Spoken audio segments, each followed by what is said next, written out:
The Oscars are here and I thought I should make a little bit of prediction, sorting out the films that should win, which is my personal pick, and will win, which is the films that will presumably win. Let's just start with the category of Best Supporting Actor, where we have Mark Ruffalo for Poor Things, Robert De Niro for Killers of the Flower Moon, Robert Downey Jr. for Oppenheimer, Sterling K. Brown for American Fiction, and Ryan Gosling for Barbie. First of all, I watched Barbie back in July, so forgot how Ryan Gosling's performance was. I don't remember it as anything superficial, but something he would ordinarily do in a TV advertisement perhaps. So this is definitely a no for me, and I'm pretty sure the Oscars wouldn't much care about it either. Then we have Sterling K. Brown for American Fiction, which is pretty interesting. It's actually the best performance in the whole movie, who plays the gay brother of the protagonist of the film, a writer stuck with the fame of mediocrity in our current society. American Fiction is not a great film, but there are certainly some funny moments, and a lot of it is provided by Sterling K. Brown, and I can but say that it is a fine performance, but would not win neither in the Oscars nor in my personal choice.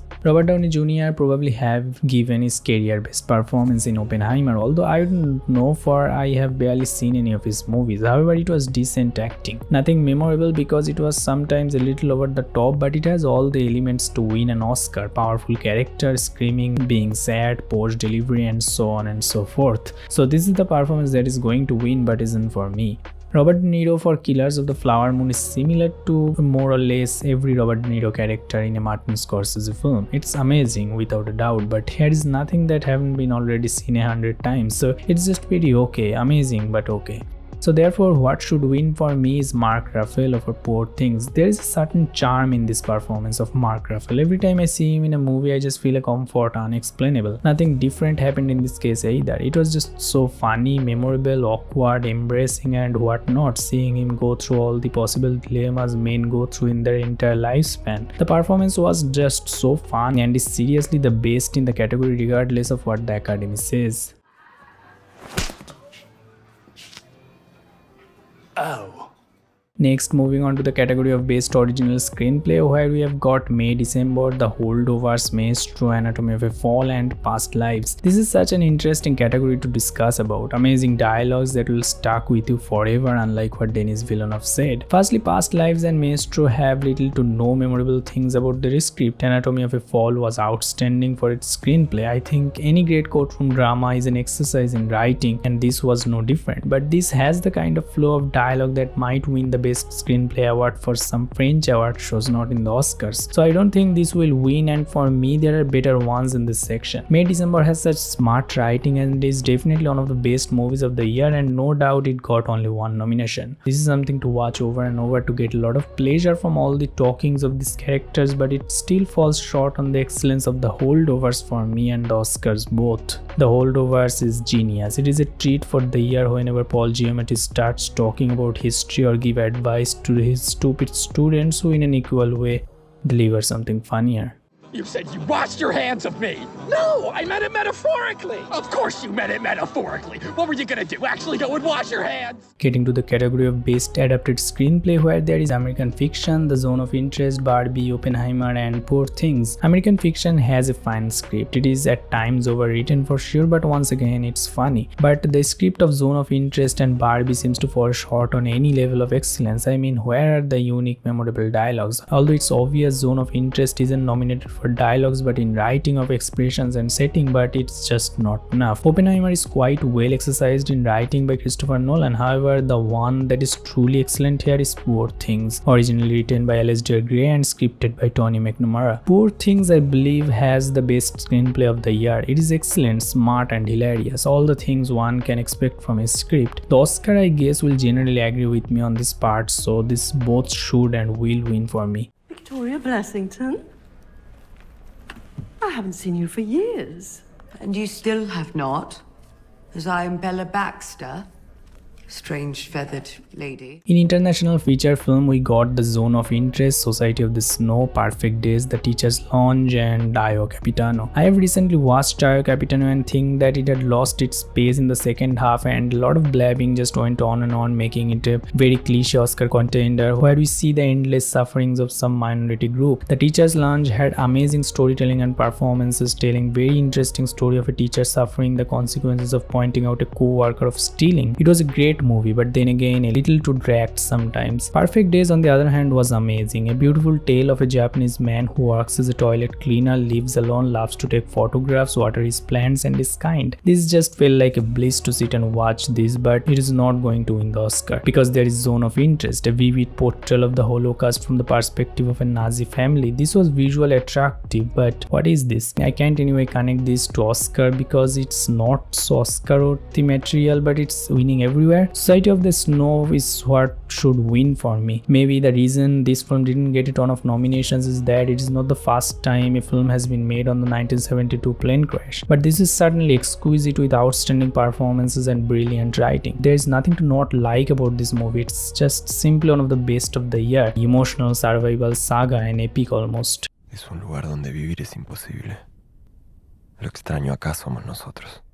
In the category of the best actor, the contenders of this year are Paul Giamatti for The Holdovers, Bradley Cooper for Maestro, Cillian Murphy for Oppenheimer, Colman Domingo for Rustin, and Jeffrey Wright for American Fiction. Cillian Murphy, being the winner of the BAFTA and various other awards, has all the possible chances to win the Oscar, but it just might not win it. Colman Domingo gave a really well performance, but the writing of this movie is really bad. It's definitely not going to win, nor is Jeffrey Wright's, which for me is just an unappealing acting, and I find no reason why it got nominated. Then there is Bradley Cooper for Maestro, a subtle acting solely centered on dialogue delivery, which was nice but falls short on what the Oscar usually look for. Paul Giamatti delivers on all the levels. His character as the history teacher getting punished to stay at school at the Christmas with 5 students is just super funny. It's interesting how he delivers all those dialogues like a real strict school teacher who we all probably have met at some points of our lives. It's just a superb character and outstanding performance. It must and definitely should win. You've never had sex, have you?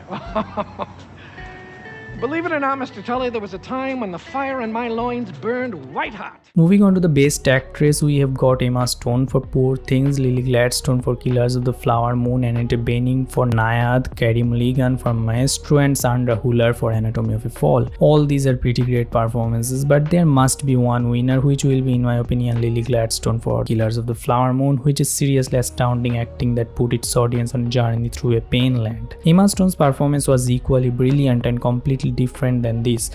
What she has done is kind of miraculous, with a serious enough grasp of the unique childlike dialogue delivery and that body language. It's pure excellence. Annette Bening did well in her part along with Jodie Foster, but the movie was a rather cliched overlong biopic which always sets off a performance from its true excellence. Neither the dialogues were cool, so it's out of the discussion. Sandra Hüller gave what is true excellence and subtlety. There was screaming, but the praise is for her overall transformation into the character from the soul. Above all these great actings, what truly struck me was Carey Mulligan for Maestro. This is a kind of performance that will never win an Oscar. It's the performance of an everyday woman, but it's fascinating. It looks so simple to convey, but it's not at all. Hardly any character this year moved me quite like Carey Mulligan playing Felicia with her bittersweet moments, being a housewife and a dreamer. In the Best Director category, there are Justin Triet for Anatomy of a Fall, Christopher Nolan for Oppenheimer, Yorgos Lanthimos for Poor Things, Jonathan Glazer for The Zone of Interest, and Martin Scorsese for Killers of the Flower Moon. All great direction, but the one who will win from here is Yorgos Lanthimos for Poor Things. Although every prediction probably went towards Christopher Nolan, but I just don't see the appeal. It's outstanding directing for sure, but most of the credit really is to Ludwig Göransson for the background score. Although it may win, who knows, but my vote and assumption both is for Yorgos Lanthimos. I mean, the guy has come to the mainstream from the margins. The movies of Lanthimos were never supposed to reach this level of fame, I thought, but here we are, first The Favorite and now this. Overall, I would love to see him win as he deserves, because Poor Things is an example of direction, color grading and cinematography. The other contenders, Jonathan Glazer, Martin Scorsese and Justin Triet, all great in their own way, especially Justin Triet. Martin Scorsese is amazing, but it has turned into his signature that we have seen many times. Jonathan Glazer is amazing with the setting and colors, as already seen in his other film Under the Skin, which was kinda 3 times better than this.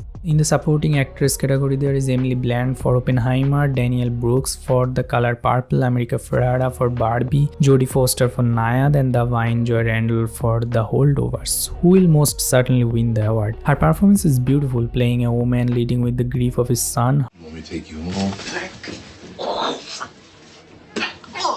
However, for me, the performance that truly excels here is Danielle Brooks for The Color Purple. The character although is a bit cliched, a black woman suffering the torments of the white, but how can I avoid the excellence in acting? The fear and abuse might not be reflected as well as what Lupita Nyong'o did in 12 Years a Slave, but it's amazing in its own way. The performances by Emily Blunt was also amazing, but the performances of America Ferrera and Jodie Foster just didn't connect with me. I'm sure they were good, but it might be the goofy writing that just put me off. In the best cinematography, there is El Conde with its good black and white visuals and great camera placements, Killers of the Flower Moon with some scenic distant shots, Maestro with some beautiful constant shots, all fascinating but aren't the winners for the Oscars. Oppenheimer on the other side might just win for its rich visuals, but Poor Things is really the one that is brilliant and should win the Oscars. Finally, in the category of Best Picture, we have got American Fiction, Anatomy of a Fall, Barbie, Oppenheimer, Zone of Interest, The Holdovers, Killers of the Flower Moon, Maestro, Past Lives, and Poor Things. For American Fiction, as I said before, it's not a great film, but there are certainly some funny moments, and that's it. It's timely overwritten and feels cringy to some character interactions. The concept is there thrown at your face with no subtlety or nuance and expects you to fall for it, which a lot of people might have, I guess. However, it's not even a good movie, let alone being the winner. Anatomy of a Fall was amazing and an oddball among all the others. A film that tells its story with elusiveness, powered by amazing performances and writing, but will it win the Best Picture? Absolutely not. This is not the kind of movie Oscar is given to, for the message is not so direct, but it rather falls light on multiple issues rather than just one single issue. Barbie was basically basic and a lot of it for I just fell asleep, so I don't know. Oppenheimer, the movie that is most certainly going to win, tells the story of J. Robert Oppenheimer, who basically developed the atom bomb. Oppenheimer is good in cinematography and has outstanding score, amazing direction and great performances. This is a complete movie and has all those bits to win the Best Picture. However, I wouldn't pick it as my favorite because there is Poor Things. For more or less every category, Poor Things is just a step further for me. The other films, Killers of the Flower Moon, almost has the second most chance to win Best Picture. Maestro, Past Lives, The Holdovers, Zone of Interest don't have the elements in them to win Best Picture, although being good movies. So that was the video. Check out the Oscars when it happens, and these movies as well, for most of them are all very watchable. And so that's it. That's all for this video, and thanks for watching.